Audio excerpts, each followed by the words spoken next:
So these professional attire quizzes were actually the result of the pandemic. Um, when I had to literally decide in 1 week, how do I judge somebody's professional attire for a class or somebody's understanding of professional attire in a class that we were meeting remotely. Um, and so these professional attire quizzes were the result of that. I decided just to go ahead and keep them. I didn't think there was any sense in deleting them. Um, However, I did delete some questions. Some questions were more of like where you had to type them in. But then you'd have to wait till I graded them to get your instant feedback, to get your grade feedback. So I decided to take out those ones where you type in, and I figured we could just make them as part of a class discussion. And that way you would get instant feedback. Okay. So based on this, we're going to go through weeks 1 through 3. Um, how would you rate this as professional attire? Is it professional? So business professional is thumbs up. Sideways is business casual. Thumbs down is not professional. How would you rate this attire? Professional, business casual, or not professional at all? Okay. I would agree this is more business casual. Okay. Business casual. So it is still somewhat professional. How can we make this more professional? Okay, so we put a tie and maybe have a blazer. Okay, good. What else? How else could we make it more professional? Change the color of the shirt to like what? A more neutral color. Okay, good. What else?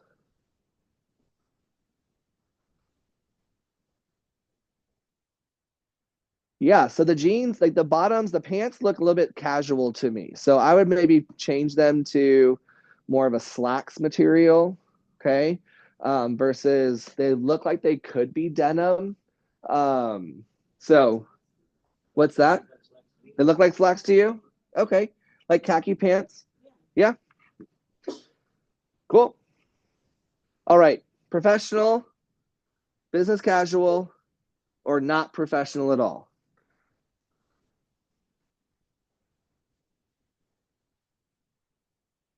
Okay. I see mostly thumbs up. Hold on. I know your name because I just had you in class a few moments ago. Romeo. Romeo, why are you saying this is more business casual? The open-toed shoes. Okay. Claude, what about you? Open-toed shoes. So how can we make this more professional? Have like a flat or a heel or some sort. Okay. Yeah. Now, if we really zoomed in, it's going to be kind of blurry, but this may potentially have a little bit of a heel to it. We can't see because of the pants, right? The sandal itself is it's not a chancla, okay? It's not a flip flop. So in some situations, it could be considered um, professional attire. Yes.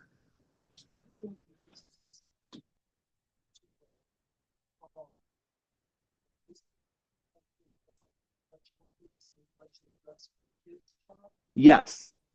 Yes. Absolutely. That's a great question. So this is primarily these quizzes. You're going to basic approach as if you're coming to class or like in a hospitality business professional setting.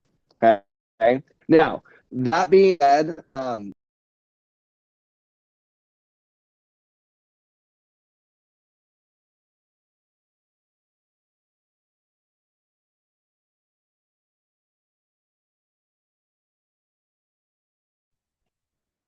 okay, if you did quizzes for week 1, 2, and 3, I'm going to go and give everybody full credit for those quizzes. Okay, if you have done them. If you haven't done them, then you'll basically have to go through and do them yourself. Okay. Weeks 4, 5, 6, and 8, or 4, 5, 6, and 7. Sorry, I skipped 7. I went ahead and gave you 2 attempts for that very reason, Sean, because I feel like some of these professionalism can kind of be subjective and how you're looking at it. And so if you feel like you got a question wrong, you can retake the quiz. And because again, I'm the one who created these quizzes. And so I'm looking at it more from like a subjective perspective. Let's look at week 2. All right. Professional, business casual, or not professional. Okay, good. Anything we can do to make it a little bit more professional? The hair. Okay. Hair could be, depends again, depends on the situation where you are. But as far as the attire itself, it is mostly professional. Okay. Business professional, casual, or not professional.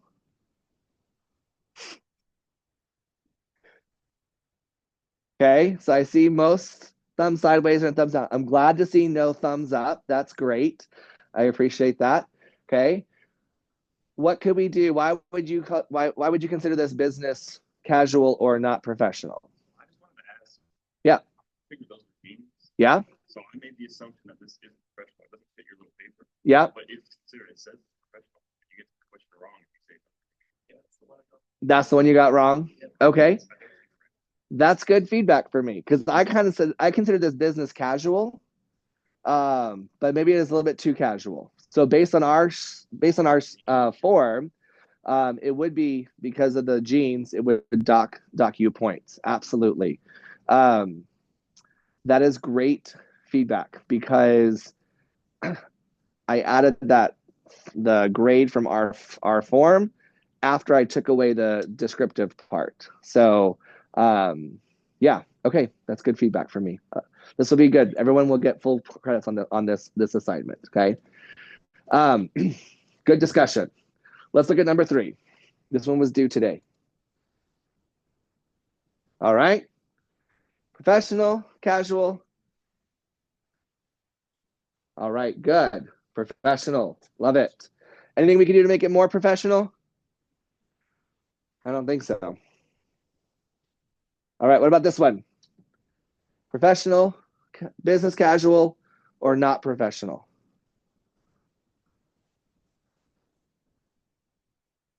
I see most thumbs up. Good. Yeah, I would say this is business professional. What could we do to make it a little bit more professional? What's that? Button or shirt. Okay, maybe it is button 1, button 2 low. Okay, that's a good observation. Anything else? I think beyond that, that'd be, yeah, awesome. Okay. Are these quizzes getting feedback from you? Are these quizzes helpful? Are they a nuisance? Are they, how would you rate these quizzes? Helpful? Okay. Cool. Now, little secret. You can go do all of them at the same time. You can get them all done. Okay. You don't have to wait till next week to do week 4. You could do 4, 5, 6, 7. Just get them all done and just be done with it. Okay. Just knock it out of your to-do list. All right. Let me just make sure. 2 attempts. Yep. So week 4, 5, 6, and 7, you'll have 2 attempts. So if you want to go back, maybe something if you think is professional and you get it counted wrong, maybe go down 1 level. Okay.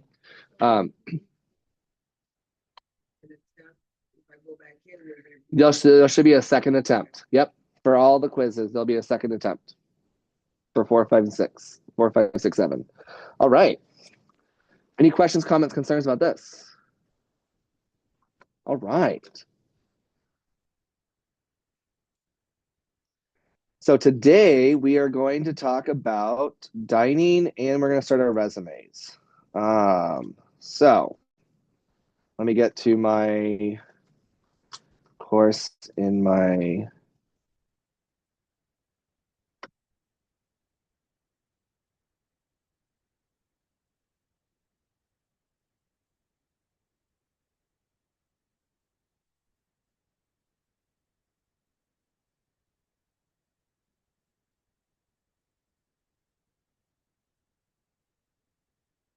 I'm going to jump into our resume first because I feel like that's a little bit more important.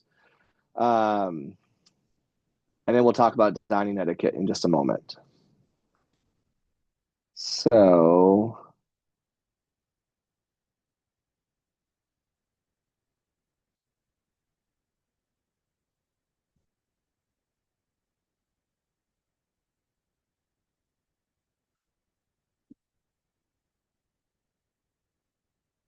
raise your hand if you have a resume. Okay. Raise your hand if you don't have a resume. Okay, cool. Cool. What is a resume? Description of yourself, history. Good. A brief description of yourself and maybe your experience, the history of your experience that you have. Okay, good. What else? What else is on your resume besides just your work experience? Your education. Good. What else? Your skills that you have. Okay. Those are all great sections of your resume. Okay. Um,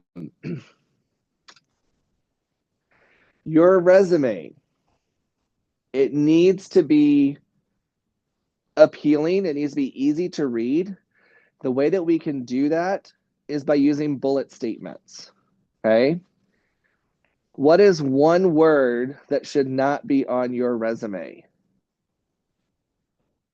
What's that? Fired? Okay. Yeah, maybe we might find a different way to say fired. Okay. But what's one word specifically that you're not going to include on your resume? The word, it's one letter, I. Why don't you include the word I on your resume? Right? I checked guests in at the front desk. I followed the recipes to make the food. Well, okay, so you're not working alone. That's good. That is potentially one reason, right? Yeah, your resume is already about you. So you don't have to put the word I because it's already about you. How much time does the average person spend on reading your resume, reviewing your resume? I'm not going to say reading because you're going to review the resume. 7 to 10 seconds. 7 to 10 seconds is what somebody is going to spend that time to review your resume to determine if you are the right fit to be interviewed. Okay. So it has to be effective. You want to be able to describe yourself in a way that somebody within 7 to 10 seconds will decide, yes, I need to interview this person. Okay. So if you have no work experience, should you put that at the very top of your resume? No. If you're looking for a cook position, okay, you've never been a cook before, would you put that you've never been a cook before? No. What might you put on your resume? If you're looking for a cook position, you've never had a job before, currently enrolled in culinary arts, studying culinary arts, you might put your education up front. So that way that person's like, oh, this person is not just someone walking off the street looking for a job. This is somebody who is dedicating time and energy to go to school to learn the culinary arts better. Okay. So as we look at the different sections of a resume, education, skills, your employment, okay, any of that information, whichever one is the most important and reflects best for you, is the section you're going to put first. Because if you put that you don't have any work experience, but down here at the bottom, because your template says that education goes on the bottom, if you put that you don't have any work experience, that person's not even going to read to the bottom. Okay, to see that you're a culinary arts major. And so when you're developing your resume, you want to think about those sections and which one is going to catch the reader's eye the most. Okay? Questions, comments, concerns about the headings, the different sections of a resume.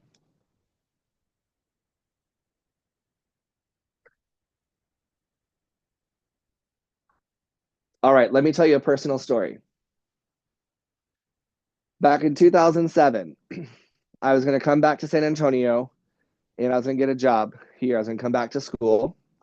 I was working for the YMCA. I was working for Houston ISD, but on the weekends, I'd work for the YMCA camp where my school was for extra money. And my friend, her mom was really big in the YMCA, like national organization.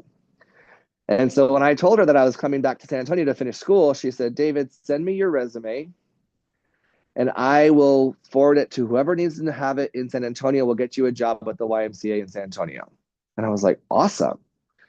25 years old. I'm like, I got an in. I'm going to get a job with the YMCA. So I send Paula my resume. And about 2 days later, she calls me and she said, David, I know you. But if I didn't know you and I read your resume, I would think, what does this young man want to do with his life? What direction is he going? Right? Because I thought that your resume had to have everything that you'd ever done. Right? I worked at Chester's. I worked at TJ Fridays. I worked at Cheesecake Factory. I worked for the Boy Scouts in New Mexico. I taught fifth grade outdoor education for Houston ISD. I was a teacher. All these random things, right? And she's like, your resume does not tell me what you want to do, like what job you're applying for. Okay. And so you have to tailor your resume. Traditionally, when we're talking about your employment, we go in order, right? When I went for this job, then I went to this job, then I went to this job, and I went to this job. Okay. But what you really want to do is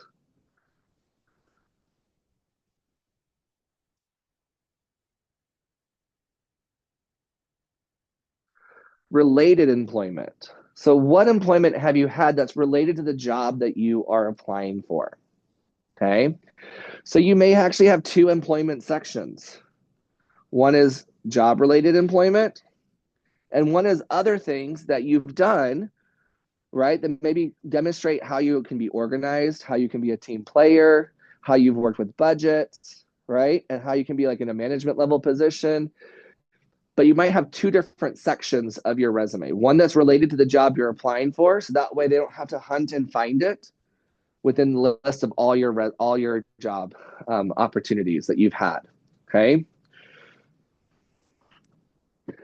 For your heading, I'm going to scratch out address. It's not necessary that you put your address on your resume anymore. Okay. Some people say that your address can actually deter you from getting a job. If you live too far away from the location, right? That hiring person might think, oh my gosh, this person lives too far away. The commute's going to be too much. And so I'm going to look for somebody that's maybe a little bit closer. Okay. Or this person lives outside the city and they're going to have to travel. They're going to have to move to our city. Maybe they're going to expect any kind of relocation bonuses or relocation expenses. So most people just leave the address off. Okay. Obviously, we need to have your name. Okay. That goes without saying, but you'd be surprised how many assignments I get turned in over the years that have no name on the resume. You know the name, the phone number, email. What about social media? What do you think? Yes, you should put it on there, or no, you should not. What do you think? Okay, maybe your business social media. Okay, good. Yeah. LinkedIn would be more of your professional network, right? So your professional network, not your social media network. Good. LinkedIn would be good. Here's the thing. Chances are, if you're being considered for an interview, they're going to go find you on social media. Okay. But if you put it on your resume, that is a basically a personal invitation for them to come visit your social media. Okay. When would be a good idea to put your social media on, like your Instagram, maybe? Why would you put Well, first of all, who uses Instagram? Anybody use Instagram? I do, only because it's connected to my Facebook. Okay. Why would you put your Instagram? What would be a situation where you may put your Instagram on your resume? What is Instagram used for? Well, you could have your account attached to your business. Okay. Like you're just here and you have your hair account that shows all of it. Yeah. So if you're a culinary or a pastry student, right? If you take a picture of the food that you made, it could be like an online portfolio for you. And that can be a way for you to basically, I can't put that in a resume, right? I can't attach all those pictures to a resume. But if I put my social media, and that hiring person can click on that link and go see all the cakes that I've decorated, all the cookies I've decorated, all the croissants that I've made, all of the, I don't know, dishes, all the entrees, all the salads that I've made in class, all the things I'm learning, or if it's my own business, all the things I've done. It's my way to showcase my talent. So it can be basically almost be like an online portfolio. So your functional resume is going to list all those skills that are relevant to the job that you're applying for. Okay.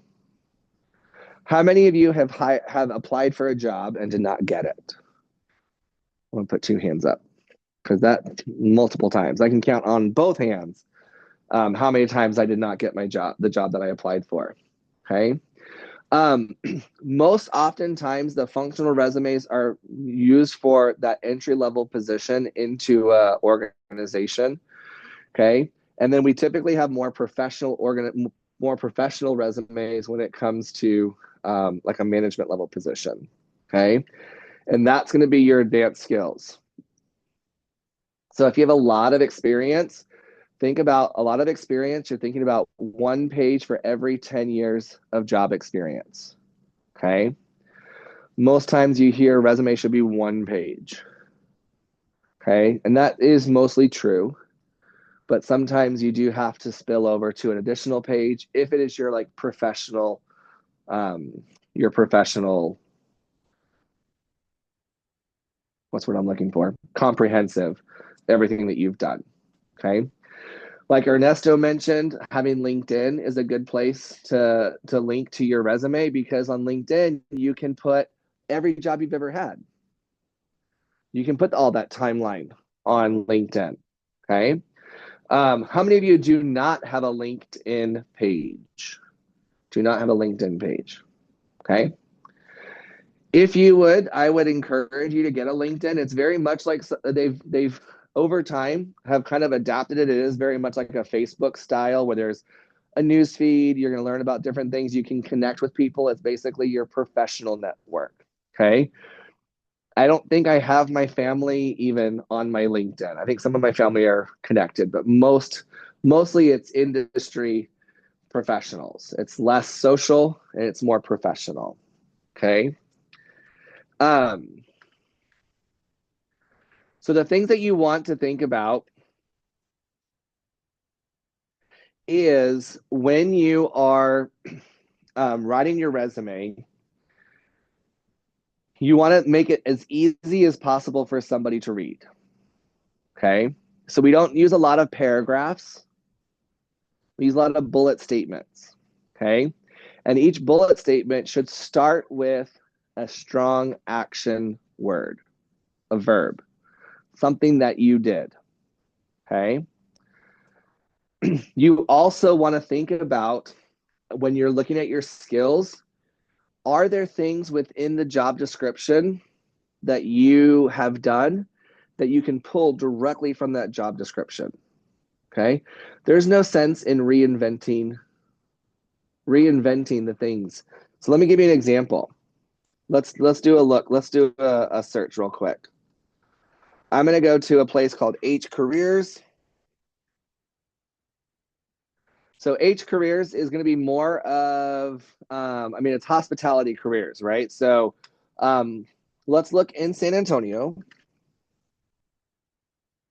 And what position are we looking for?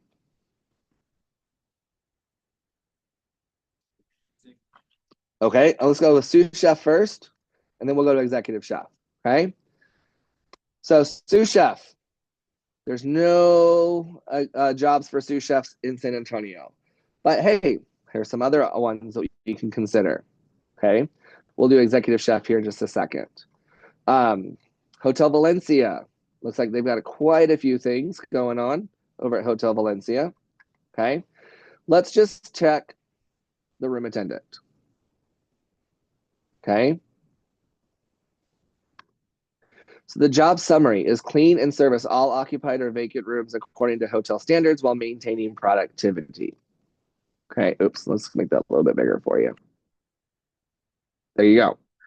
Okay, so if you have that type of experience, there's no reason to reinvent, right? Just copy and paste that from the job description and put it as your bullet statement in your previous experiences. Okay, here we go.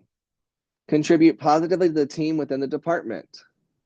Okay, so you might have some kind of like team building, or not team building, like teamwork or team player type statement on your resume under your skills. Regular attendance. I've heard from people in the industry that all you have to do is show up on time and try, and chances are you'll get promoted. That's all you have to do. Show up on time and try, because chances are one of your coworkers is not showing up on time and they're not trying, right? So just try a little bit harder than the person next to you and you'll get promoted, okay? Thoroughly clean and restock guest rooms. So you can see, oh my gosh, sorry. This went back to my teenage years. So as you can see, you can just pull directly from this job description. So let's see if we can find one for chef. Let's just put in chef instead of sous chef.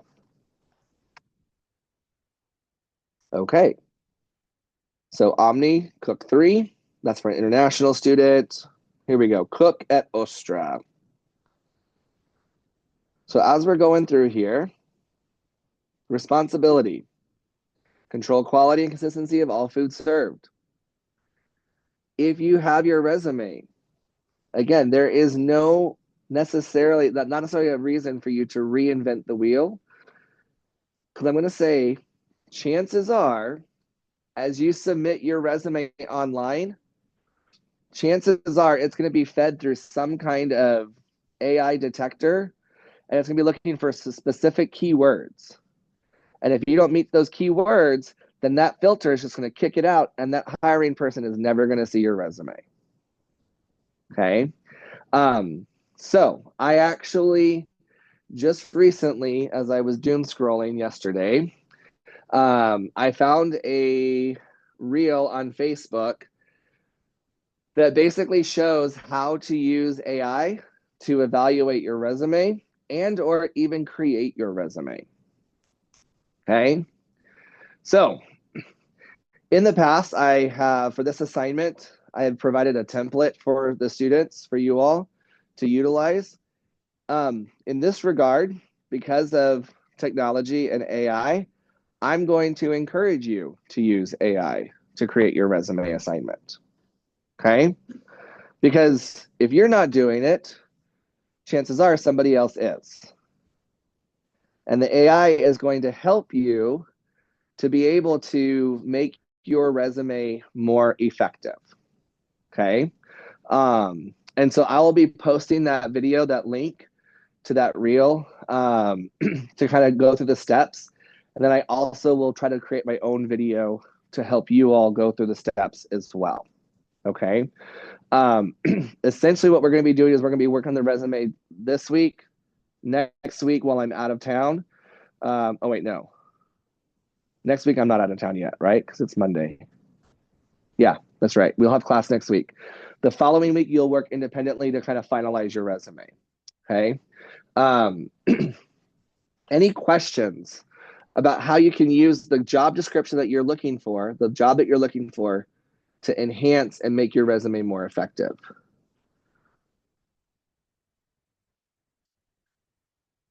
See the place that you're actually applying for and like read off what they want and like say you got that. Yeah, you mean like go through like the qualifications and things like that? Is what you're saying? Right down to like Yeah, absolutely. That's a great point, Julian. As you are preparing for the job interview, it's a good idea to maybe review this section right up here about the place that you're looking for. Okay. And then also review these qualifications to make sure that you address those specifically in your responses of your interview. But then also these qualifications should also be on your resume somewhere. Okay. What happens if you don't have 1 to 3 years restaurant experience? Does that mean you're disqualified for the job? No, it doesn't. But you might put a statement at the very top under your name that says, "This is my first job, but I'm looking forward to applying the skills that I'm learning in culinary school to start my career and get my foot in the door somewhere," right? You could even go even one step further, okay? One step further would say, I have my resume, and in that top section, I'd like to get my foot in the door to start my career with Omni Hotels. And then you submit another one for Hotel Valencia. Submit another one with Embassy Suites. Just got to make sure you change the name, okay? And make sure you're putting the right resume with the right job application, okay? And that's where your file naming should come into play. So actually put Valencia in the name, Omni in the name of the file. So that way you know you're uploading the right document to the right application, okay? What's that last bullet point? Must have an unexpired food handler certification. So that would be something that you definitely want to put on your resume, that you have the manager level certification for safe food handling, right?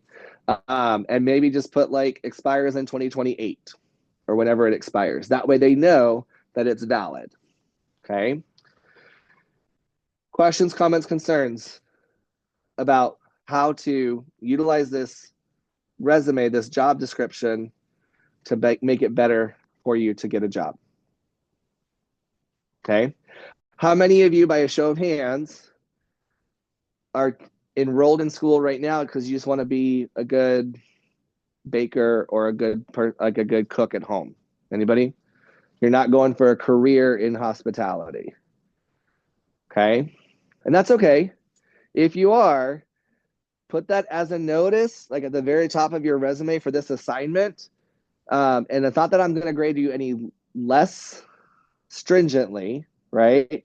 But for those of you who are going to be using this resume as a foundation to get a job in the future, I want to make sure you're set up for success. Okay. If you're just here just to be a good cook at home or just to learn how to bake and do stuff just for fun, then I may not grade your resume as stringently. Okay.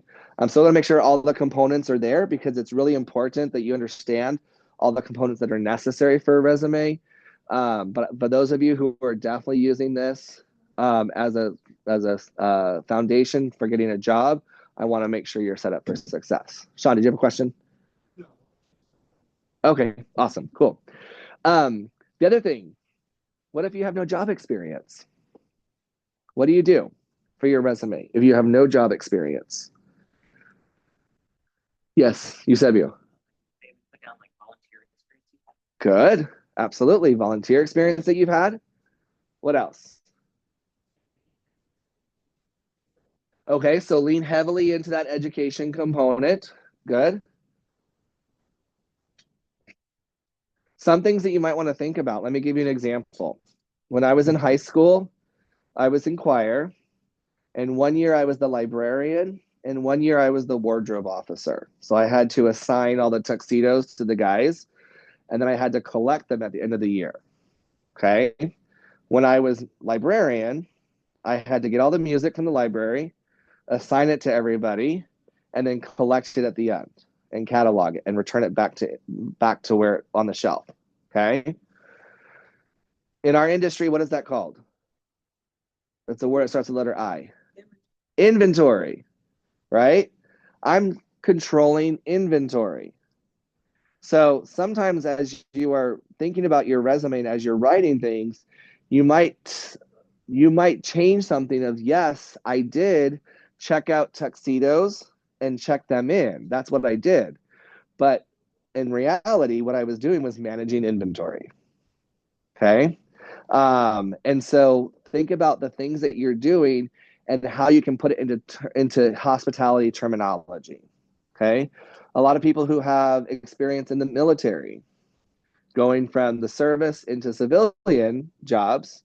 Okay. Somebody who worked in a machine shop doing repairs maybe has a hard time figuring out, how do I connect that with being a cook? Okay. Well, you have to follow recipes to make a recipe, right? You have to follow a recipe, if you will, to fix a machine. You have to know what parts go together to make the machine work. You have to manage the inventory. You have to get your product. You have to be organized. All those things are things that you can attach and also connect in some way. So you kind of have to be a little creative when you're doing that.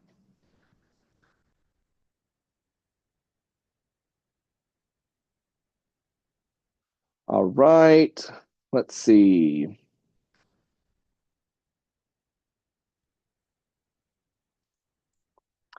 I'm going to talk about cover letters. They aren't often done as much as possible. They're not done as often as they used to be, but they still can be effective. Okay. Because your resume is only so long, only one page, right? Sometimes your cover letter can be an introduction to get that person ready to read your resume. Okay. It is considered a professional letter, so it should be addressed to somebody. It should not be addressed to whom it may concern. Why? Why do we not use to whom it may concern? Doesn't really show you're interested, right? You might say, dear hiring manager. If you know the person's name, even better. Okay. If you find out the person's name from somebody else, okay, and you can use that person's name, even better. Okay. But usually hiring manager, HR department, those types of kind of more specifically, you're going to that department, is what you're going to be addressing it to. Okay. In that first paragraph, you wanted to basically say, this is where I found the job. I found your job on H Careers, or I found your job on Indeed. I'm interested in applying for the cook position I found on H Careers. Okay. So in doing that, you're doing a couple of things. One, you're telling that person where you found their job. Because I'm sure those people are posting on multiple sites. And so if they keep getting feedback that a lot of people are getting their job postings from H Careers, then they may decide to boost the awareness of those jobs on that specific site. Okay. So you're kind of doing them a little bit of a favor by telling them where you found their job. Or even better, if you found the job because somebody referred them. I'm in class at St. Philip's College studying culinary arts with Claude, and he told me there was an open position in the kitchen. I'm interested in applying for that job. Okay. Paragraph 2 tells why you think you are good for the job. Okay. And then paragraph 3 basically requests some way of follow-up, whether that is requesting an interview or sharing your contact information again. If you have any questions about your job-related experience, I'd love the opportunity to be interviewed and share more about my interest in this position. Okay. They can be short, sweet to the point, not a lot of description. Again, people don't spend a whole lot of time. And this is where AI can definitely help you with that, to be a little bit more succinct. All right. Avoid using I.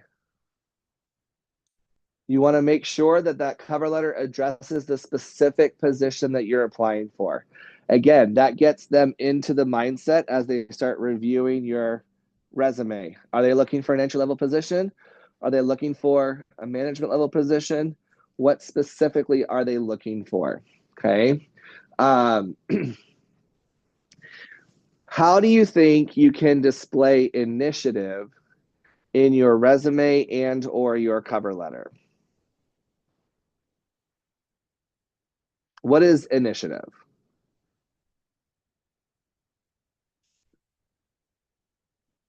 Okay, showing what you can do. Acting first, good. Acting first instead of being asked. Acting first, good. What else? Any ways you can show what any specific examples of ways that you might show initiative? Yeah.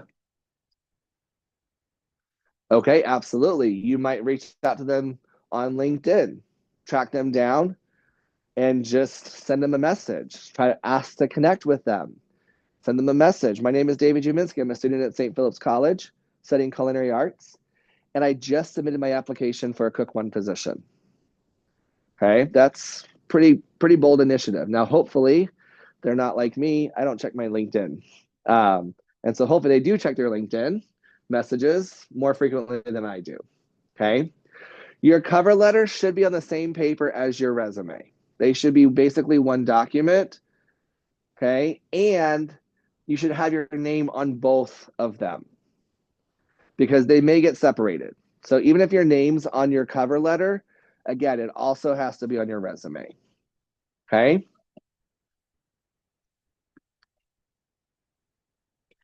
We talked about tailoring your resume. Let me see. I think I do have. I think I do have my resume. Let me see if I can find it.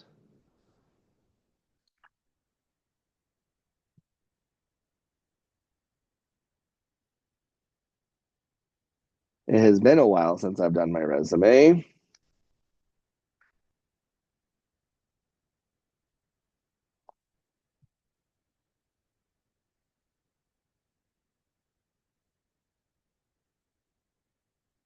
Here we go. I'm going to pause the recording just in case it has my email address on here.